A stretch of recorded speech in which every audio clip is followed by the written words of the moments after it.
Welcome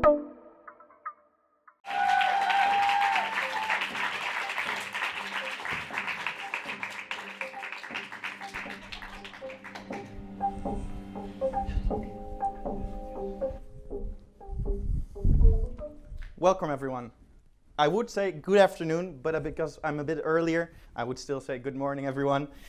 My name is Bart, as I got introduced, and I could describe myself as an all-over-the-place music lover who likes to read about life and wonders himself always like, why do we do what we do? Why do we have problems? Why can't we find solutions sometimes? So that's me.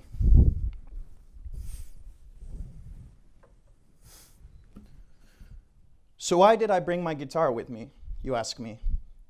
Well, I describe it as a symbol of my youth, a symbol of music and what it means to me. But I have played 5 years ago. The last time I've played, that was 5 years ago. So when I saw a guitar hanging in the Performatory, I said, I need this for my talk. I want to have this in my talk. And so I looked at it, but I said to myself, I can't play it. So a pressure came to me that I had 15 weeks to maybe find a way to play this guitar. And that's a lot of stress. So I stumbled upon a problem which I didn't have a solution to.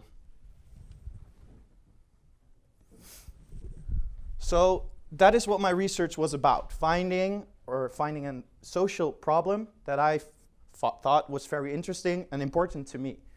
And well, we go to different kind of companies, we work with them, we talk to them, and we do assignments for them.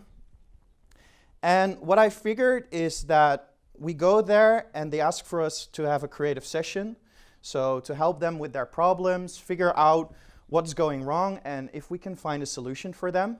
But I wondered, why is there no one thinking on an individual level to solve these problems themselves, be creative themselves? So that's what I'm going to first talk about, creativity. So I want to ask you all to raise your hand if it's the answer to my first question is yes, and keep it up high in the sky. So who in this audience thinks that they're creative? Okay, love that. So the ones that feel that they're freely pursuing this creativity, that truly feel that they're pursuing their creativity. And my last question is, who would now say that creative idea without firstly having told your family or friends? Would you still do it? Would you still tell your crazy idea or your creative idea?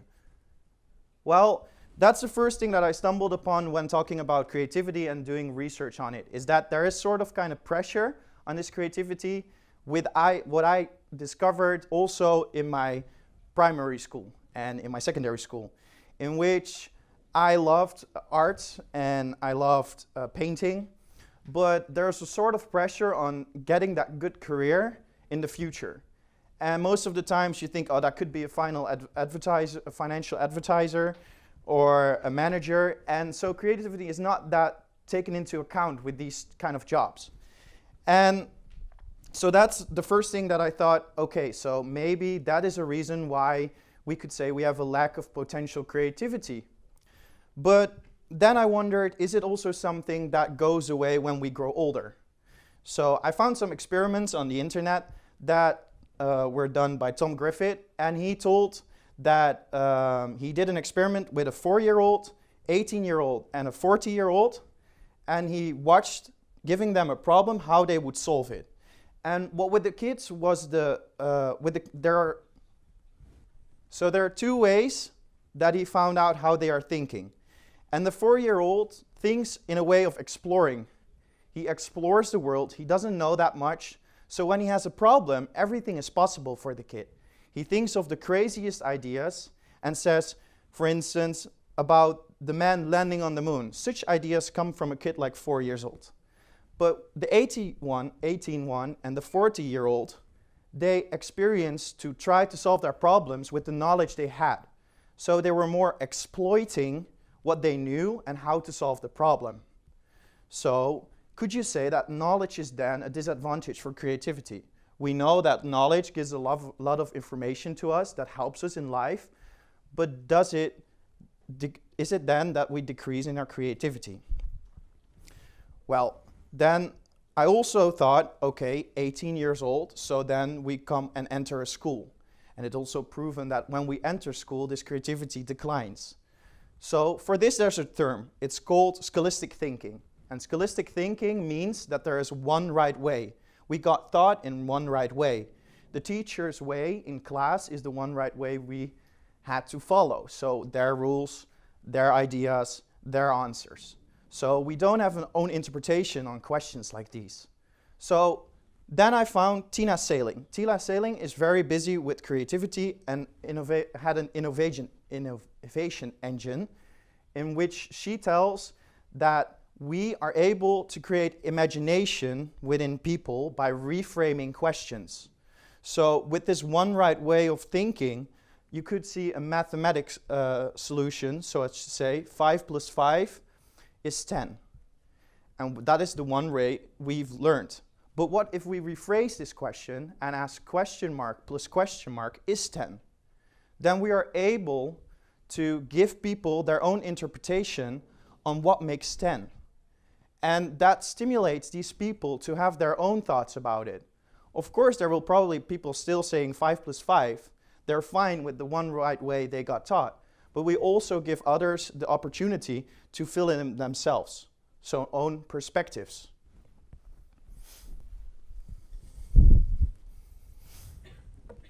So perspectives, that's something I've learned these weeks. And it's actually a very personal matter. But when I thought of that guitar back when I said I couldn't play it, I wondered maybe there's a way to use this guitar, produce music, but don't do it the way I got taught, you know? So I came up with this.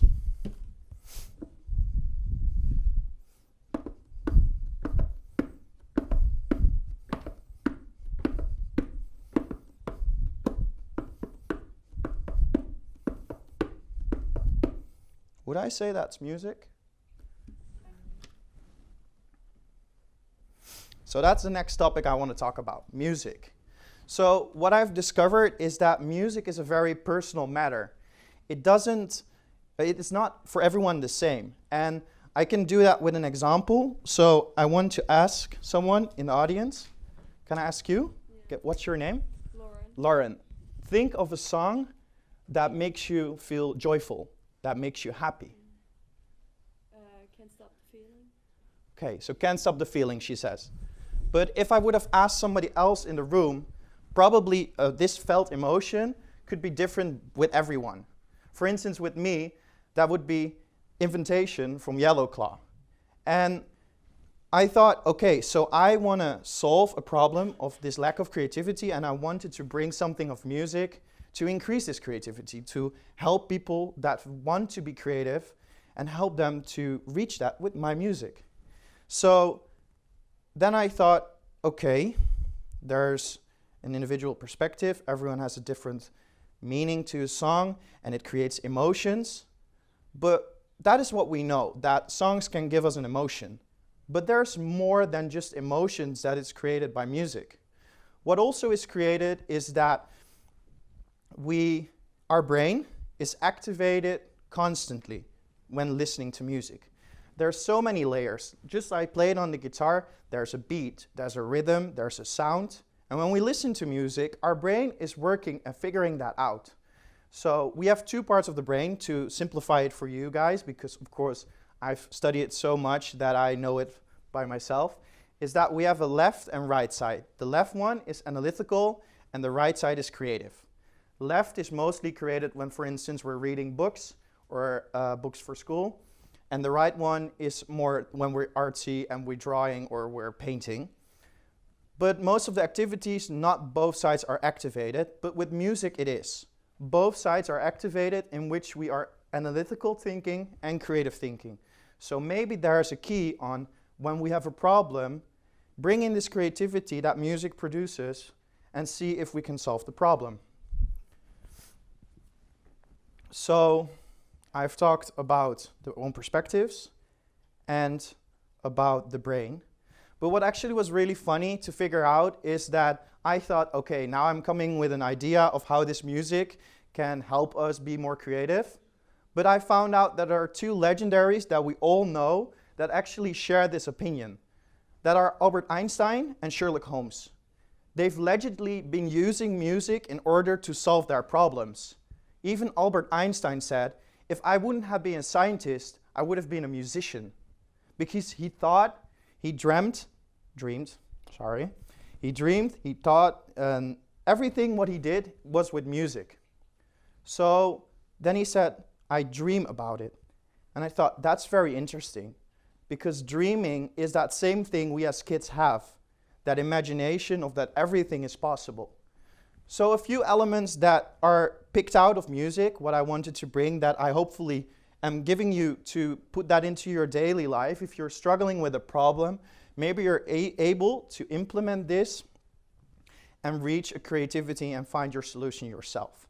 So for instance, with the song of Lauren, if you feel that that song gives you a feeling of happiness, relaxed, and so less stressed, you're able to tend to be more creative because you come into a state of mind wandering. And that's where the mind wandering part is very important, because when you're in mind wandering, you're actually allowing yourself to give an opportunity to step out, detach from everything around you, and just explore. Just go into a phase of it doesn't matter anymore, there's no pressure. And when you have this, you are able to then come back and say, okay, I figured out this is my crazy idea, but there are always elements in it that can contribute to your problem. So what I wanted to say at last to give you is a sentence that I've learned during my experience, that it's better to have a crazy idea and try to downscale it than have a simple idea and try to make it big. Thank you.